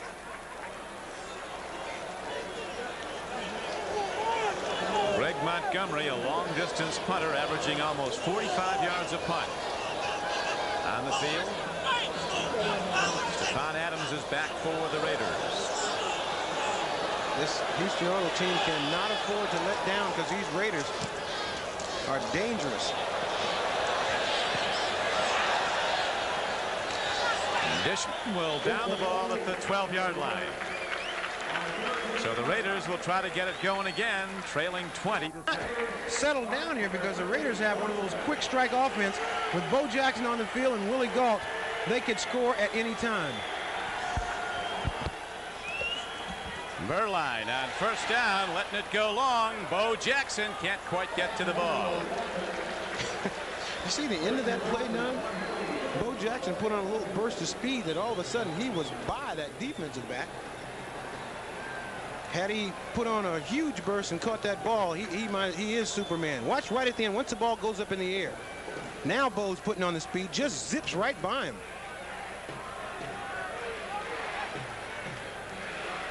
Trying to get Bo to get the big play. They've run the 33 pitch, the weak side toss to Bo 33 times in the last 3 games, but it hasn't been working much today.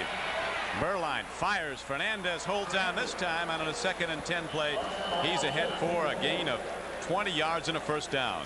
And talk about the Raiders repeating plays.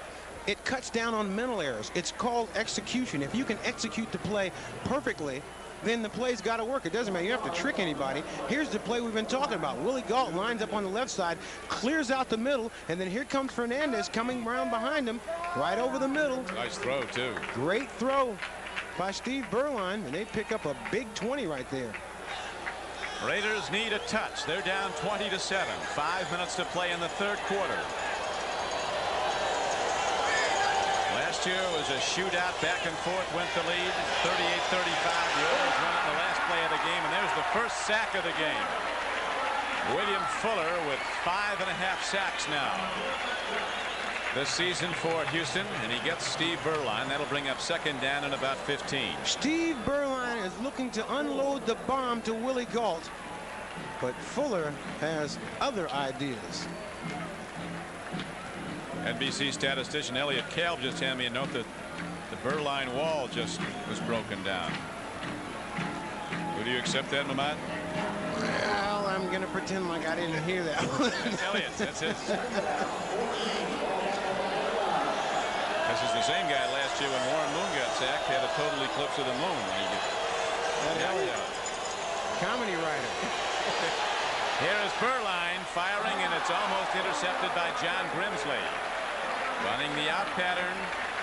Grimsley covering it.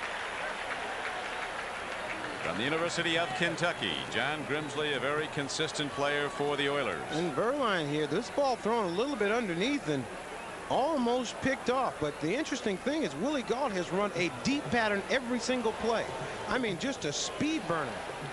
There's John Grimsley. Another big down arises for the Raiders, who have a lot of ground to make up, trailing 20-7. This is 3rd down and 14 coming up as Beuerlein's in the shotgun.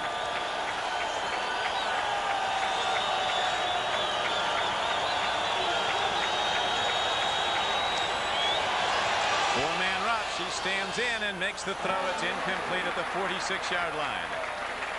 Almost caught by Vance Mueller. Came in a bit low, and the Raiders have to punt the ball. In any drive, any offensive drive, there has to be some great plays made. You have to do something extra. And Beuerlein is... Or you have Gossett come in and kick the ball. And Gossett comes in to kick the ball, and very well. Driving Johnson, the return man back. He signals and makes a fair catch at his 21-yard line. A 51-yard punt by Gossett. But the Oilers have the ball and the lead when we can. Seconds to play in the 3rd quarter. Oilers 20, Raiders 7. Rozier tries to run, doesn't get much, and a first down carry and a penalty marker's down. George Anderson, the trainer there for the LA Raiders, trying to keep Bo Jackson loose. Bo can do everything. Take his leg and put it all up behind his back. I know George knows what he's doing. He's one of the best. Holding, those are very valuable number legs. 74 offense. 10 yards, repeat first down. Very valuable legs he was moving around there. George, he's another wonderful guy. Been around the league a long time, and he's another guy that part of this job that I like is getting a chance to visit with these kind of people every single week, because George is just a treasure. Well, he, of course, is the designer and has the patent on the famous Anderson knee brace. Working Bo over pretty good there. I think Bo might be ready to do something big about it. He's going to have to get him back in this game. First down and 20. Howie Long putting the heat on quarterback Warren Moon, who got rid of it in his end zone. Howie Long and Scott Davis putting that pressure on one. Good play for him to get rid of that ball. The skirmishes have settled down. One guy you don't want to get in a fight with is Long. He was a college boxing champion. And he just knocked the guy down in front of him, and he's so quick. He just, when I first saw Howie Long, he's a guy that, you know, when I first started this game, only linebackers or running backs had this kind of agility. Here's a huge guy like this that can play basketball, can play football, probably can play baseball. Little league, not in the pros. Right now he'll be teeing off to try to get Warren Moon again. Is on 2nd and 20. Moon throws from the shotgun. Makes the connection to Ernest Givens, and he's to the 21-yard line. It'll bring up 3rd down and about 12. Good to see Givens back. Jerry Robinson. Raiders go back to Los Angeles to play their next 3 at the Coliseum. New England, Denver, and Phoenix. But they need this one badly. Let's see if Howie Long was drawn off by head movement. They line him up all over. He's like an unguided missile out there. Over the nose at defensive end. And just a little bit too quick there. I guess if you're going to be offsides, be way off. Old Jerry Burns used to say, if you mess up big. 75 defense, 5 yards, still 3rd down. Those kind of penalties really don't bother the Raiders. I mean, you don't want to kill anybody's aggression. Jump off sides one time, he'll make up for it. That's not going to bother Howie. You notice he jumped off sides, and Mike Haynes came up, patted him on the butt, and just kept clapping. There's Fred Biletnikoff talking to Jerry Robisky on the left. Fred Biletnikoff on the right, one of the greatest receivers ever to play this game. He coaches the Raider wide receivers. Robisky coaches the tight ends. Warren Moon on 3rd down and 6. Throw and a catch. Leonard Harris is ruled out of bounds, though, and Warren Moon took a real shot as the Raiders are now breaking through that pass defense of the Oilers. I think Warren was just a little upset that he threw the ball too far wide, because he popped right up after that. Warren rolling out here, lets the ball go. Yeah, he's all right. He's tripped down by Greg Townsend. I wonder if he takes any of that taekwondo or whatever. Yeah, Townsend. I think he's a martial arts expert. Oh, he is. Yeah, that was a nice little move there he put on Warren Moon with his leg. Third punt of the game for the Oilers. Montgomery, who hit a 55-yarder and a 33-yarder. Out of Michigan State, standing back at his 12-yard line. Unloads a line drive. Stephon Adams picks it up for the Raiders. Penalty markers down as Adams lost yardage on the return. They really missed Tim Brown. Tim Brown, you can't lose a guy like that, who is probably the best kick returner in football. There's Tim Brown right there on the sideline, looking rather dapper. I'm sure he would love to get in the game. They also lost Bobby Joe Edmonds.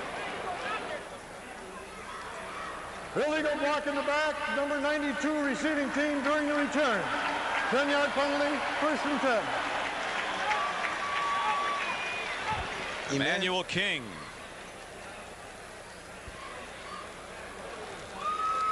We check the scoreboard. Cleveland and Kansas City playing through over the Vikings. Tampa Bay beat the Bears for a second time this season, winning today at Chicago. Giants extending their lead to 15-0 over Seattle. Straight up the middle, and the Oilers rush it down. Tonight on NBC, triple your fun.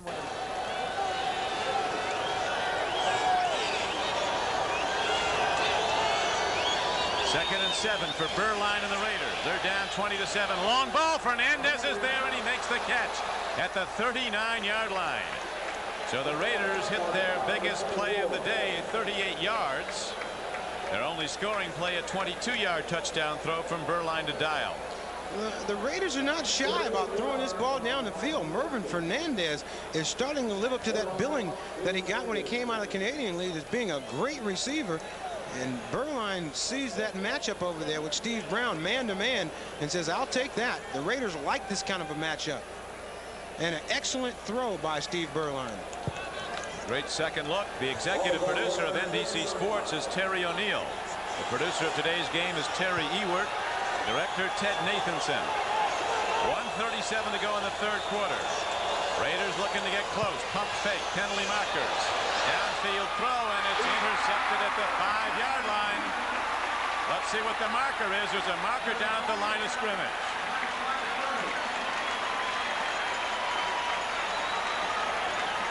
It was a bad decision on Beuerlein. Just ball thrown up there for grabs, and they had a lot of Oiler defenders deep. Steve Brown was the guy who came down with it. Illegal motion, 34 offense, penalty decline, 1st and 10. Bo Jackson going in motion to the right side, turned up the field just a little bit too soon. They were trying to get him out in the pass pattern. We aren't able to see it here, but he's going in motion to the right, and he turns up the field a little bit too soon. And you see Steve Brown, he just playing the deep ball the entire way. Just takes off and waits for on the ball. Nothing that Willie Gaul can do but make the tackle. Steve Brown, an Oregon Duck, with the interception. Fighting Duck, Oregon Fighting Duck. Brown got it, and now the Oilers start out with a 20-7 lead. 1st and 10 at their 5. We're in the third quarter, as you saw, 1:31 to play in it. Rozier working for yards, not many, might have gotten 2 to make it 2nd down and 8. Jerry Glanville letting Rozier play quite a bit today. As I mentioned earlier, that in a tough game like this, you need a tough guy like Rozier on the football field. He's one of these guys that rises to the occasion, and I guarantee you, he's matching his yards with Bo Jackson's. Two former Heisman Trophy winners. There are the numbers between the Heisman runners. Jackson of the Raiders and Rozier of the Oilers. Bo's been well over 100 his last 3 games. This is his lowest production since he's been back. Best outfielder in the National Football League, looking to break the big one.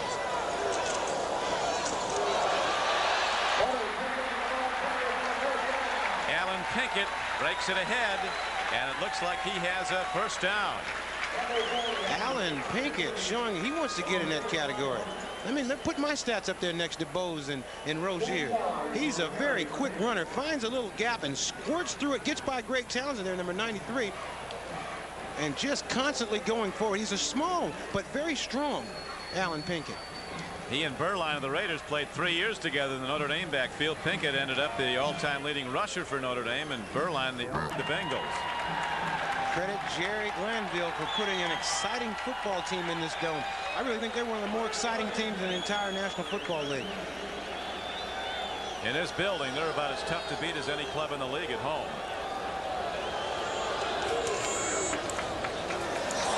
Alan Pinkett weaving his way on first down, gets out to about the 19-yard line, maybe the 20. Gain of 3 yards on the play.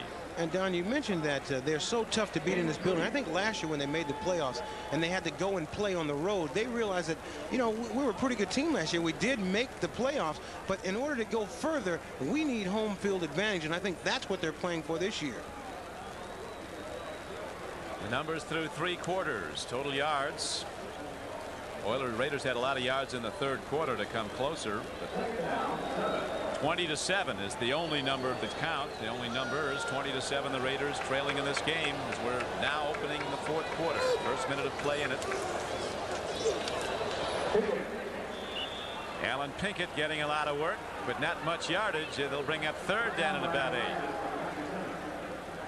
The Oilers are going to have to get something going. You cannot relax on these Raiders because of their quick strike capabilities. Green Bay and San Francisco still tied up now in the fourth quarter at Candlestick Park. Green Bay back. Are they back? If they're not back, they're on the way back.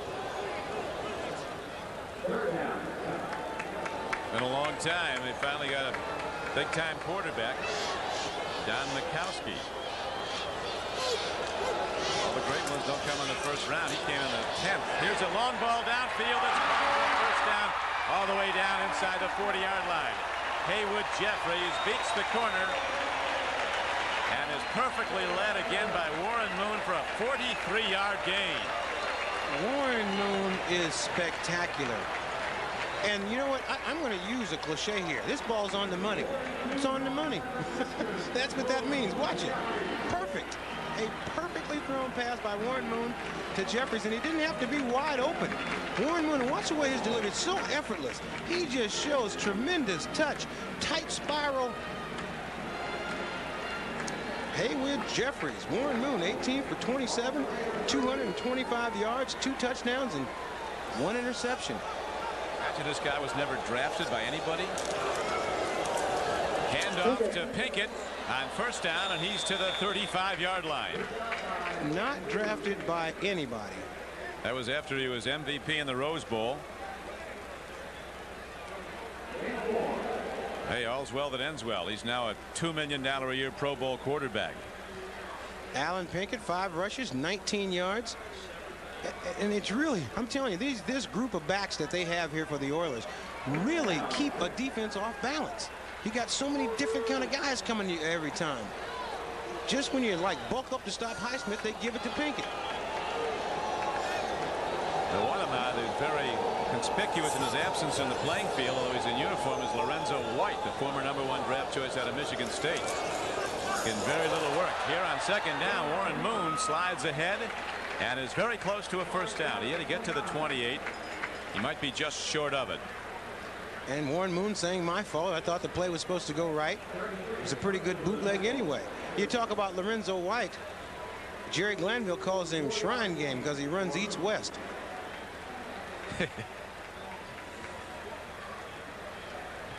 It's tough to get playing time as a running back on this football team because they have so many quality backs and everybody plays so well. Third down tells a big story, converting third downs. Moon 7 for 8, 110 yards and a touchdown, all on third down.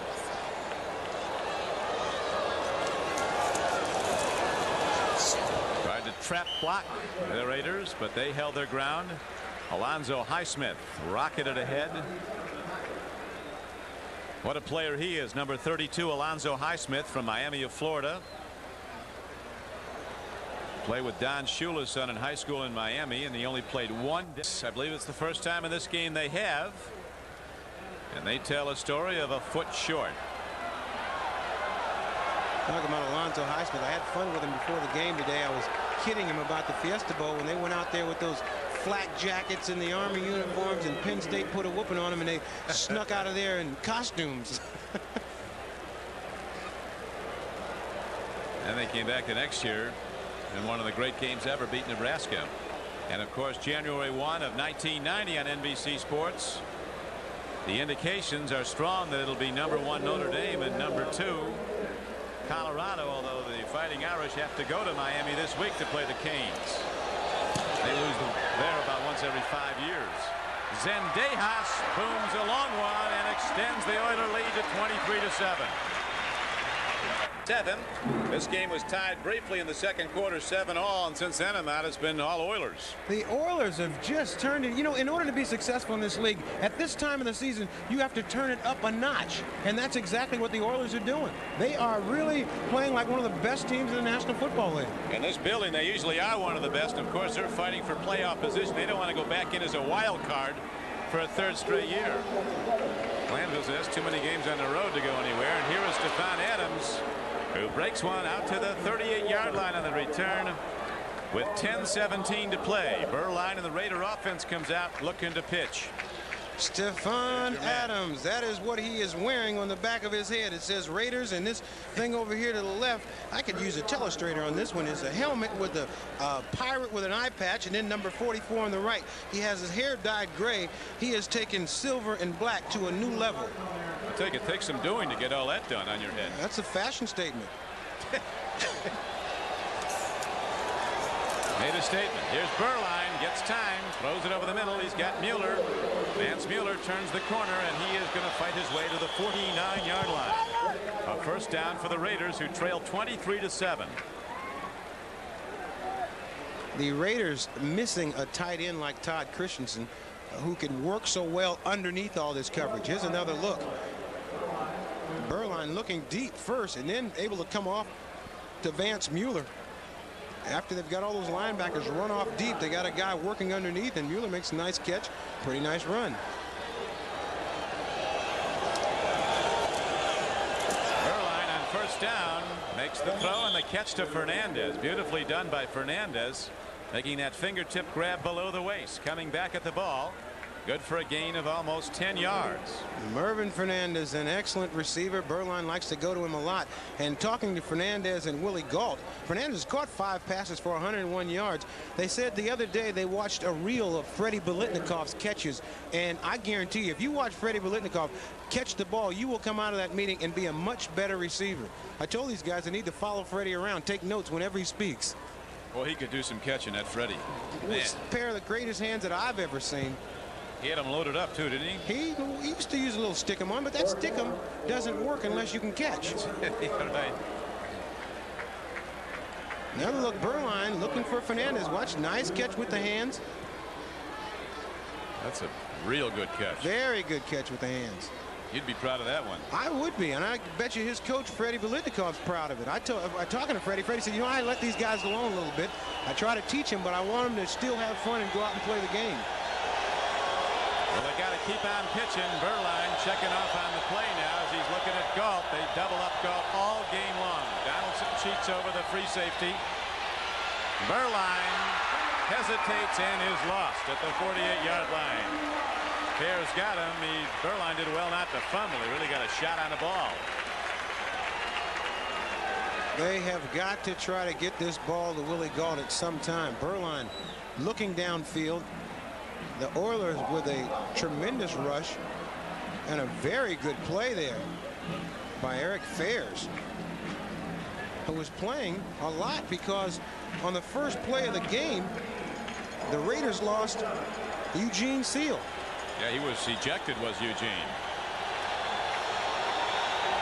Second down and 17 for Berline and the Raiders. A throw, and it's too high and almost intercepted. The ball sailed on Beuerlein. There's also a penalty marker down right where he threw the ball. Could be a hold. It is. Raiders were holding, so it would have come back anyway.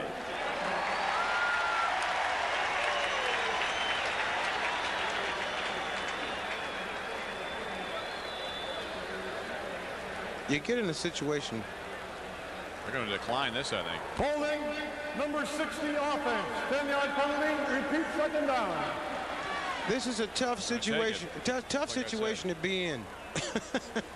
You did say that, didn't you, Don? But anytime you get behind like this and you got to throw the ball every play, the defense just tees off. There's no element of surprise. They know you're not going to run the ball, so they're just able to just take off running.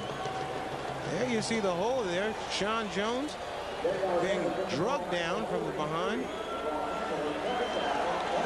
Big Sean Jones, pass rushing, an ex-Raider, who's dedicated this entire season to his great friend, the late Stacy Turan, the Raider who was killed in an automobile accident at the outset of the season.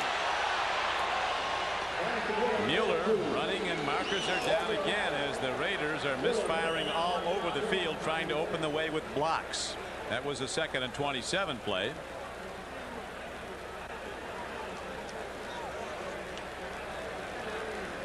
One flag comes, they all come. Could be heading to second in the proverbial fortnight. And so a legal receiver downfield. That's a tough thing about a play like that. If it takes too long for the play to develop. Ineligible receiver, number 63, offense, downfield. Illegally downfield. 10 yards, repeat, second down.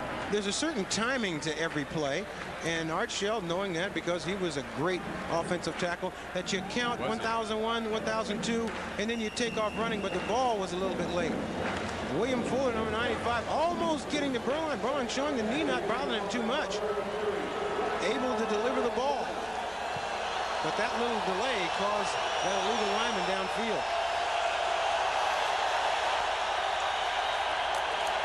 Second down and 37. Almost picked off. Steve Brown picked off one on Beuerlein today and almost had another. Steve Brown, a very underrated defensive back. He is very, very good. Very aggressive. Got 5 interceptions this year. Studies the game, came back in last year, went on a weight program. He's a lot stronger. And the more you play this position, the better you get. You become a lot smarter. You just don't play on just athletic ability. You have a chance to read offenses and try to figure out where the ball is coming.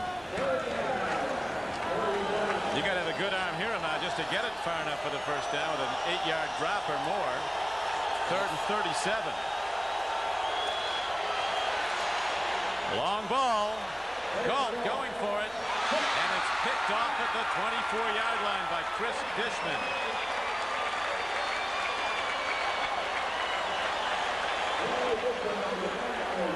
They have a holding penalty, which I assume will be declined.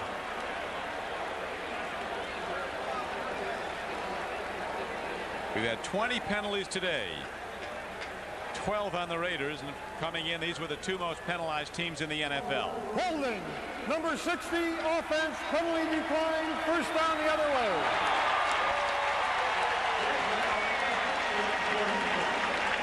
Well, Don, you mentioned that the Raiders were self-destructing, and that's exactly what they're doing. And they're running out of track now. Time 8:22 to go. Only can. Sean Jones with him. 8:22 to go, and the Oilers come out with that 23-7 lead as Beuerlein, somewhat rusty in his return after an absence of 2 games with a knee injury.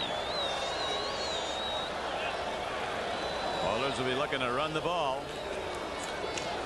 Alan Pinkett weaving his way up the middle again, ahead for about 4 yards to the 28-yard line.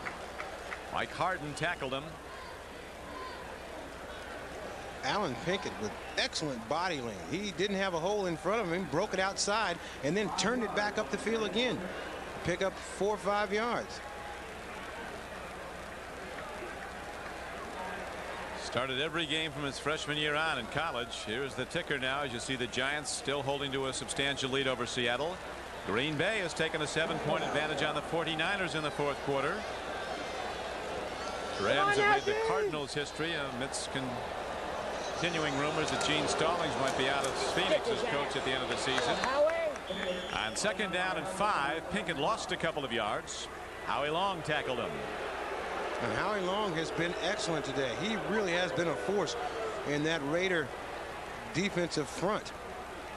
Once again, Howie Long penetrating to make this play deep in the backfield. He just keeps coming at all times. He's one of those defensive linemen that never stops. You may think you have him blocked, but he's so intense and so aggressive that he's constantly looking for the ball player. It's really good to see him back at these levels. A lot of people thought he wouldn't make it back. He had a calf injury, just couldn't shake. Now he feels good and is playing good again. He's a throwback. Tough football player.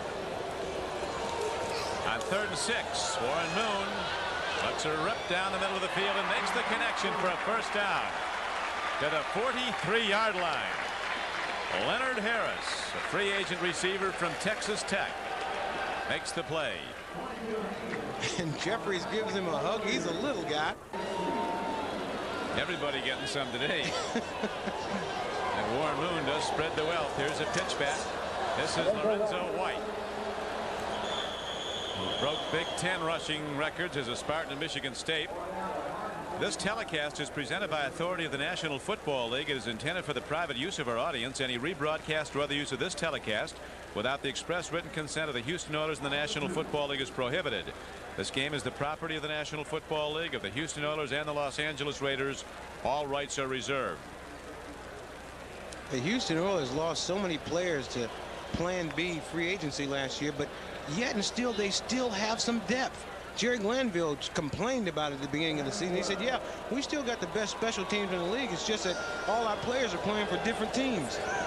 They lost 15 players to Plan B free agency. Glanville said at the time, it gutted our team, took away all our depth. Oilers go back to the run on a 2nd down and 12 play and advance the ball. Lorenzo White gets it ahead for a couple of yards. It's so important in the National Football League at this point in the season to be healthy, to be able to make a run at the playoffs. Lorenzo White not getting much playing time, but he's got 3 other backs in front of him that are excellent players. But in talking about being healthy, you look at the Raiders, they got 3 Pro Bowl players on the sideline. Tim Brown, Marcus Allen, Bobby Joe Edmonds. That's right. Another return man.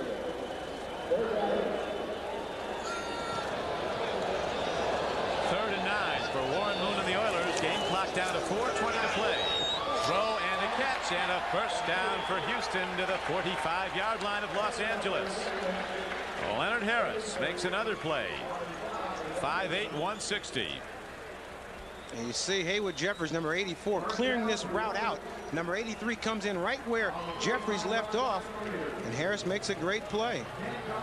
I'm talking to Willie Brown before the game, the Hall of Fame cornerback that used to play for the Raiders, and he said the difference between this team now and us in the old days is depth. He said when he was playing in their heyday, guys were afraid to get hurt because they'd never get their position back.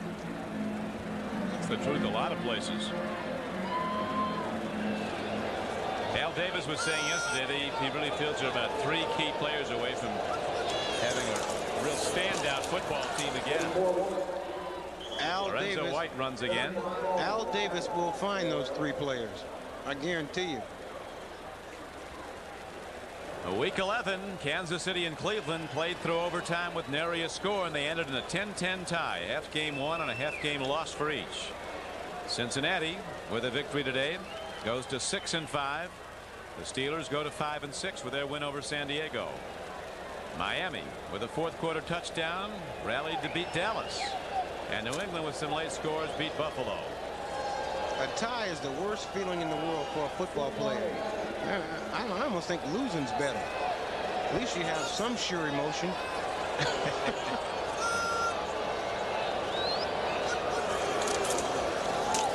Moon to Pinkett. Alan Pinkett breaks it. He's inside the 30, cuts back, and he's down to the 20-yard line. So Alan Pinkett keeps on a pound, and this time he breaks his biggest gain of the day, a 24-yard run. This play was designed to go off right tackle. Watch Allen Pinkett change directions and then shift gears. Right now he shifts gears. And then he tries to make another move to go back to the middle of the field right here.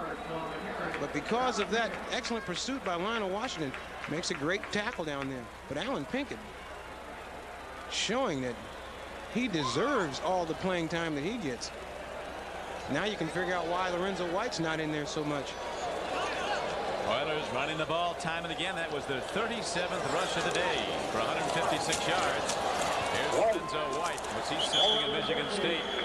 4,500 career yards, averaged 4.6 a carry throughout his college career. Scored 41 touchdowns. And he's a player that could start for a lot of other teams in the National Football League. Got that well-grounded amount. He's got those 14 shoes. Reminds me a lot of Chuck Foreman. Used to play for the Minnesota Vikings. Same kind of runner. Excellent out of the backfield. Same size, same number. Remember the playoff game last year at Cleveland, Jerry Glanville said he's the best bad field runner we got, with size 14 feet, triple D or triple E or whatever. Jerry Glanville is subject to say anything. We found that out after we've been around him. Yeah, they got bit by that snake and they wanted him in the hospital, but he wanted to hear Jerry Jeff Walker was playing that night for the Oilers. Jerry Jeff came over to serenade the Oilers at their Saturday night dinner. Well, he also has a Monday night radio show that he shows up in tuxedo. He wears a tie and tails. And the week after, he got bit by the snake, he showed up holding a snake in that tie and tails. He is a colorful coach, and just a wonderful guy, very funny, enjoys the game, doesn't take it too seriously. And there's his wife on the left, and she has to put up. She says she has two sons, the little son and Jerry. That's right. At least that his enemies asked him how the snake was after he was bit, and he said he had good news for them. It was dead. And he said the only reason he didn't die that the snake swallowed a rat, one of the writers here in Houston. Yeah, the snake had just eaten, so his venom count was down. Tell you hear that story about him getting bit by the snake, you don't want to be around a water moccasin. Man. He has taken this style of football wherever he has been. When he was at Atlanta, they had the same kind of sock you in the face, knock you down kind of attitude. They had the same thing at Detroit. And the players love Jerry Glanville. They love to play for him. Because he says that, you know, the only thing he asks is that you play hard. Cody Carlson now in at quarterback after an extremely well done job by Warren Moon. It was spectacular all game long. It was Carlson, when Moon was out with an injury, who quarterbacked the 38-35 win over the Raiders here last year. Lorenzo White lost the ball momentarily, then changed gears and brought it down to the 11-yard line.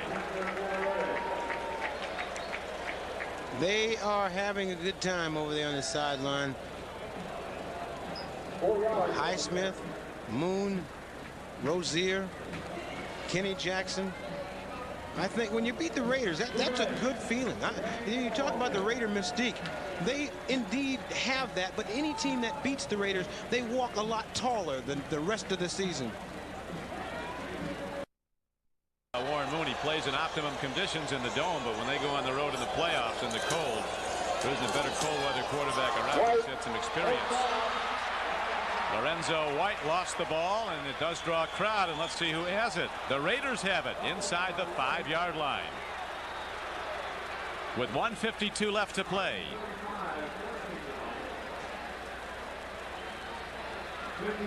Vince Evans is talking there with Art Shell and Terry Obisky on the right. Vince Evans used to play for Chicago, played in the replacement games, and Al Davis said he just likes his athletic ability. We'll get a chance to see just how much of that he has now.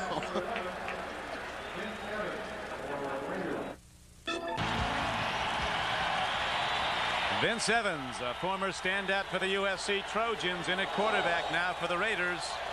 A tough place to start in the shotgun in his end zone. His team down 23-7 to Houston.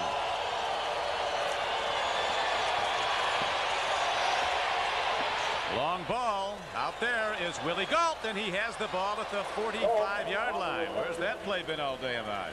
Well, they've had 3 or 4 people around Willie the entire day, and Willie's done a fine job in clearing out. I know he doesn't like to hear that. No receiver likes to be on the field when you just clear out, but he is very effective in that area, just enabling the other. He's responsible for Fernandez having a big day today. That was good for a 41-yard gain. Raiders in their hurry-up offense. They've got to go fast motion to get back in this one. Down 23-7. Clock running. 1:10 to play. Evans again as the pocket moves with him. Sprints to his right. And goes down at the 33-yard line. That stops the clock temporarily when the quarterback is sacked in the last 2 minutes. Glenn Montgomery got him, number 94. Glenn also forced a fumble earlier in the game that led to an Oilers score. You have time to throw this ball, but not this much time. I think that Evans thought that he was going to just step around that tackle attempt, but it's a fine play by Glenn Montgomery. Now the Raiders take a timeout with 65 seconds left in the game. Then Raymond Burr stars in an all-new Perry Mason mystery movie, The Case of the All-Star Assassin. A world premiere movie tonight only on NBC. Don Criqui with Ahmad Rashad at the Astrodome in Houston, Texas. 1:05 left to play. Vince Evans in for much intercepted Steve Berline now, and he throws downfield as Evans and makes the connection out to the 43-yard line.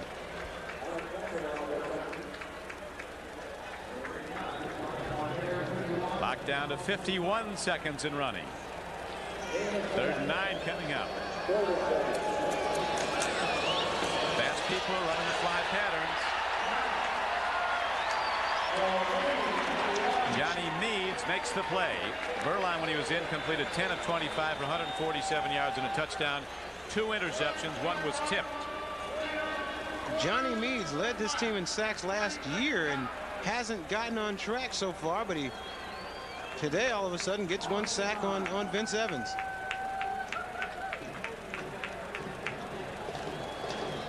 Now back out. Berline actually intercepted 3 times today, returning after his absence with a knee injury. Vince Evans getting playing time now, but not much time left for the Raiders. 41 seconds to play, but Art Shell is very open. He says that Berline's his quarterback. Jerry Glanville knows who his is. Warren Moon, today's MVP.